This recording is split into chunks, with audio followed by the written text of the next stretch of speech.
ಖಂಡಿತವಾಗಲೂ ಸಫಾರಿಗೂ ದಾಳಿಗೂ ಯಾವುದೇ ರೀತಿ ಸಂಬಂಧ ಇಲ್ಲ ಅಂತಕ್ಕಂಥ ಮಾತನ್ನ ಹೇಳ್ತೀನಿ. ಒಬ್ಬ ವ್ಯಕ್ತಿ ರಸ್ತೆ ಬಗ್ಗೆ ಟೀಕೆಯನ್ನು ಮಾಡಿದ್ದಾರೆ. ನಾನು ಅವರಿಗೆ ಸವಾಲನ್ನು ಹಾಕ್ತೇನೆ. ಅಭಿವೃದ್ಧಿ ವಿಚಾರಧಾರೆಗಳಲ್ಲಿ ನಿಂದನಾತ್ಮಕ ಹೇಳಿಕೆಗಳನ್ನು ಇದೇ ರೀತಿ ನೀವು ಮಾಡದೇ ಆದ್ರೆ ಶಾಸಕರು ಯಾಕೆ ಮಾತಾಡ್ತಮ್ಮ ನಮ್ಮ ಕೆಲಸದ ಮೂಲಕ ಅವ್ರಿಗೆ ಉತ್ತರವನ್ನು ಕೊಡಲಿಕ್ಕೆ ಶಾಸಕರು ಸಿದ್ಧರಾಗಿದ್ದಾರೆ. HD ಕೋಟೆಯ ಜನಪ್ರಿಯ ಶಾಸಕರಾದಂಥ ಅನಿಲ್ ಚಿಕ್ಕಮಾದೂರ್ ಅವರು ಅಭಿವೃದ್ಧಿಯ ಪರ್ವವನ್ನೇ HD ಕೋಟೆಯಲ್ಲಿ ಮಾಡ್ತಾ ಇರ್ತಕ್ಕಂಥ ಈ ಸಂದರ್ಭದಲ್ಲಿ ಒಬ್ಬ ವ್ಯಕ್ತಿ ರಸ್ತೆ ಬಗ್ಗೆ ಟೀಕೆಯನ್ನು ಮಾಡಿದ್ದಾರೆ. ನಾನು ಅವರಿಗೆ ಸವಾಲನ್ನು ಹಾಕ್ತೇನೆ. ನನ್ನ ಸ್ವಂತ ವಾಹನದಲ್ಲಿ ನಿಮ್ಮನ್ನು ಕರ್ಕೊಂಡು HD ಕೋಟೆಯಾದ್ಯಂತ ಇರತಕ್ಕಂಥ ರಸ್ತೆಗಳ ದರ್ಶನವನ್ನು ಮಾಡಿ ಆ ದರ್ಶನದ ಮೂಲಕ ನಿಮಗೆ ಅಭಿವೃದ್ಧಿಯ ಗೋಚರಿಸ್ತದೆ ಅಂತಕ್ಕಂಥ ಮಾತನ್ನು ಹೇಳ್ತೇನೆ.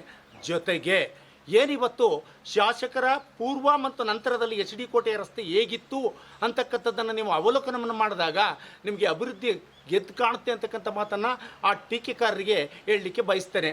ಜೊತೆಗೆ ನೀವು ಅಭಿವೃದ್ಧಿ ವಿಚಾರಧಾರೆಗಳಲ್ಲಿ ನಿಂದನಾತ್ಮಕ ಹೇಳಿಕೆಗಳನ್ನು ಇದೇ ರೀತಿ ನೀವು ಮಾಡದೇ ಆದರೆ HD ಕೋಟೆಯ ಕಾಂಗ್ರೆಸ್ ಪಕ್ಷ ತಕ್ಕ ಉತ್ತರವನ್ನು ನಿಮಗೆ ನೀಡುತ್ತೆ ಅಂತಕ್ಕಂಥ ಮಾತನ್ನು ಈ ಸಂದರ್ಭದಲ್ಲಿ ಕಾಂಗ್ರೆಸ್ ಪಕ್ಷದ ವಕ್ತಾರನಾಗಿ ಹೇಳಲಿಕ್ಕೆ ಬಯಸ್ತೇನೆ. ಸರ್, ಒಂದು ತಾಲೂಕು ಅಭಿವೃದ್ಧಿನ ಪರಿಗಣಿಸೋದು ಒಂದು ರಸ್ತೆ ಮೇಲೆ, ಬಟ್ ಇವಾಗ ನೋಡಿ ಹ್ಯಾಂಡ್ ಪೋಸ್ಟ್ ಕೊಡ ರಸ್ತೆ ನೋಡಿದ್ರೆ ಆ ರೀತಿ ಅನಿಸುತ್ತೆ ಸರ್ ನಿಮಗೆ? ಖಂಡಿತವಾಗಲೂ ಹ್ಯಾಂಡ್ ಪೋಸ್ಟ್ 6.5 ಕೋಟಿ ಅನುದಾನ ಬಂದಿದೆ. ಹ್ಯಾಂಡ್ ಪೋಸ್ಟ್ ಇಂದ HD ಕೋಟೆವರೆಗೆ ಡಬಲ್ ರೋಡ್ ಆಗ್ತಾ ಇದೆ, ಸರ್ಕಲ್ ಆಗ್ತಾ ಇದೆ, ನೀಲಿ ನಕ್ಷೆ ತಯಾರಾಗಿದೆ. ಮುಂದಿನ ದಿನಗಳಲ್ಲಿ ನಿಮ್ಮ ಎಲ್ಲಾ ಪ್ರಶ್ನೆಗೆ ಉತ್ತರ ಗೋಚರಿಸ್ತದೆ ಅಂತಕ್ಕಂಥ ಮಾತನ್ನ ಹೇಳಲಿಕ್ಕೆ ಬಯಸ್ತೇನೆ. ರಸ್ತೆ ವ್ಯವಸ್ಥೆ ಬಗ್ಗೆ ಇಷ್ಟೆಲ್ಲ ಮಾತಾಡ್ತಿರುವೆ, ಯಾಕೆ ಸರ್ ಶಾಸಕರು ಇದ್ರ ಬಗ್ಗೆ ಮಾತಾಡ್ತಿಲ್ಲ? ಖಂಡಿತವಾಗಲೂ ಶಾಸಕರು ಯಾಕೆ ಮಾತಾಡ್ತಮ್ಮ ನಮ್ಮ ಕೆಲಸದ ಮೂಲಕ ಅವ್ರಿಗೆ ಉತ್ತರವನ್ನು ಕೊಡಲಿಕ್ಕೆ ಶಾಸಕರು ಸಿದ್ಧರಾಗಿದ್ದಾರೆ. ಸರ್, ಕಾಡು ಪ್ರಾಣಿ ಮತ್ತು ಮಾನವ ಸಂಘರ್ಷಕ್ಕೆ ಈ ಸಫಾರಿ ಮತ್ತು ರೆಸಾರ್ಟ್ಗಳ ಕಾರಣ ಒಂದು ಆರೋಪ ಇದೆ ಸರ್. ಖಂಡಿತವಾಗಲೂ ಕೂಡ ಏನು HD ಕೋಟೆಯಲ್ಲಿ ಇರ್ತಕ್ಕಂಥ ಪೂಜ್ಯ ರೈತ ಬಾಂಧವರ ಬಗ್ಗೆ ಶಾಸಕರಿಗಿರ್ತಕ್ಕಂಥ ಕಾಳಜಿ ಮತ್ತಾರಿಗೂ ಇಲ್ಲ ಅಂತಕ್ಕಂಥ ಮಾತನ್ನು ನಾನು ಹೇಳಲಿಕ್ಕೆ ಬಯಸ್ತೇನೆ.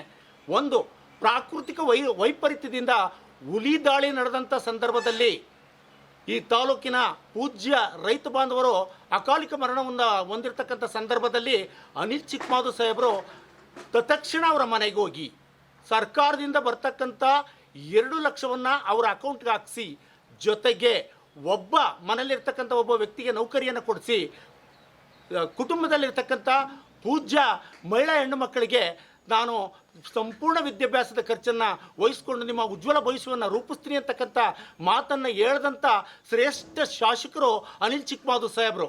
ಅವರು ಈ ತಾಲೂಕಿನಾದ್ಯಂತ ಅಭಿವೃದ್ಧಿ ಕೆಲಸ ಮಾಡ್ತಕ್ಕಂಥ ಈ ಸಂದರ್ಭದಲ್ಲಿ ಏನೂ ಕೊಡುಗೆಯನ್ನು ಕೊಡದೇ ಇರತಕ್ಕಂಥ ತಾಲೂಕಿಗೆ ಕೊಡದೇ ಇರತಕ್ಕಂಥ ವ್ಯಕ್ತಿಗಳು ನೀವು ನಿಂದಿಸ್ತಕ್ಕಂಥದ್ದನ್ನು ಚಾಳಿಯನ್ನು ಇದೇ ರೀತಿ ನೀವು ಮುಂದುವರಿಸಿದ್ರೆ ಕಾಂಗ್ರೆಸ್ನ ಸರ್ಗೂರು ಮತ್ತು HD ಕೋಟೆಯ ಪೂಜ್ಯ ಕಾರ್ಯಕರ್ತರು ನಿಮಗೆ ತಕ್ಕ ಪಾಠವನ್ನು ಮುಂದಿನ ದಿನಗಳಲ್ಲಿ ಕಲಿಸ್ತಾರೆ ಅಂತಕ್ಕಂಥ ಮಾತನ್ನು ಹೇಳಲಿಕ್ಕೆ ಬಯಸ್ತೇನೆ. ಸರ್, ಸರ್ಕಾರದ ಪರಿಹಾರ ಕೊಡ್ತಾ ಇದ್ದಾರೆ, ಅದು ಬಿಟ್ಟು ಮಾನವ ಮತ್ತು ಕಾಡು ಪ್ರಾಣಿ ಸಂಘರ್ಷಕ್ಕೆ ಶಾಶ್ವತ ಪರಿಹಾರ ಏನು ತಗೊಂಡಿದ್ದಾರೆ? ಶಾಶ್ವತ ಪರಿಹಾರವನ್ನು ವಿಧಾನಸಭಾ ಅಧಿವೇಶನದಲ್ಲಿ ಕಾಡಂಚಿನ ಗ್ರಾಮಗಳಿಗೆ ಪ್ರಸ್ತಾಪವನ್ನು ಮಾಡಿ ರೈಲ್ವೆ ಗ್ಯಾರಿಗೇಟ್ಗಳನ್ನು ಹಾಕ್ತಕ್ಕಂಥ ವ್ಯವಸ್ಥೆಗೆ ಅರಣ್ಯ ಸಚಿವರಿಂದ ಅವರು ಅನುದಾನವನ್ನು ತಂದಿದ್ದಾರೆ ಅಂತಕ್ಕಂಥ ಮಾತನ್ನು ಹೇಳಲಿಕ್ಕೆ ಬಯಸ್ತೇನೆ.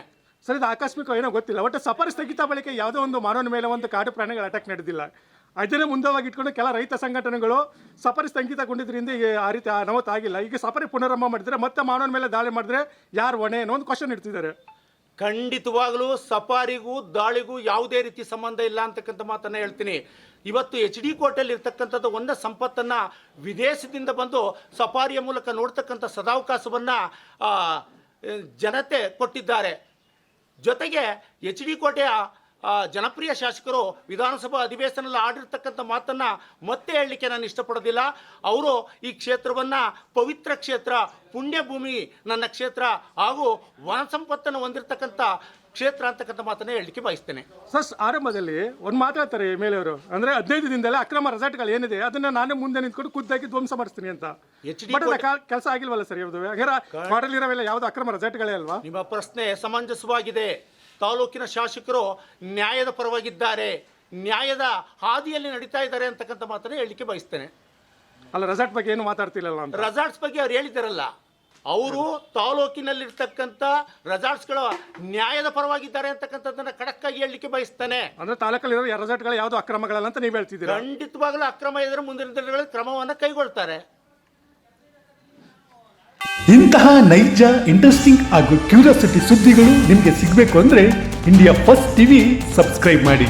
ಒಂದು ಲೈಕ್ ಕೊಟ್ಟು ವಿಡಿಯೋ ಶೇರ್ ಮಾಡುವ ಮೂಲಕ ನಮ್ಮನ್ನು ಮತ್ತಷ್ಟು ಪ್ರೋತ್ಸಾಹಿಸಿ.